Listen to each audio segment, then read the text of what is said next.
నాకొక్కో గంట ఒక్కో జన్మే మళ్ళీ। দীর্ঘদিন ধরেই প্রেমের গুঞ্জন রয়েছে বিজয় দেবরাকোন্ডা ও রাশমিকা মান্দানার। প্রেম নিয়ে অনেক জলঘোলা হলেও জনসম্মুখে কখনো নিজেদের সম্পর্ক নিয়ে মুখ খুলেননি এই দুই তারকা।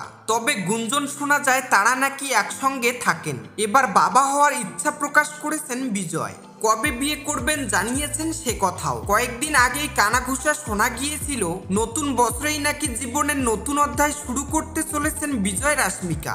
এরপর থেকেই বাড়তে থাকে জল্পনা। তিনি জানান এখনোই নাকি বিয়ের সম্ভাবনা নেই, কিন্তু এবার এক অনুষ্ঠানে এসে বিজয় জানান তিনি বিয়ে করতে চান এবং বাবাও হতে চান।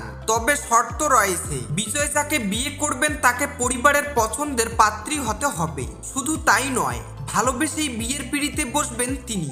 আর এ কথার পরেই ভক্ত অনুরাগীদের মধ্যে গুঞ্জন তাহলে দ্রুতই বিয়ে করতে চলেছে দক্ষিণী এ তারকা জুটি। নিজেদের প্রেম নিয়ে জনসম্মুখে কখনো মুখ খুলেননি বিজয় বা রাশমিকা কেউই। তবে তাদের চর্চিত প্রেমের সম্পর্ক নিয়ে অনুরাগীদের উৎসাহ এবং কৌতূহলে ভাটা পড়েনি।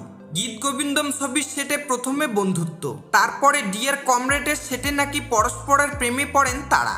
পরস্পরের পরিবার এবং বন্ধুদের সঙ্গেও একাধিকবার দেখা গেছে বিজয় ও রাশমিকাকে। নিজেদের ভালো বন্ধু তকমা দিয়েই এতদিন কাটিয়েছেন চর্চিত এই যুগল।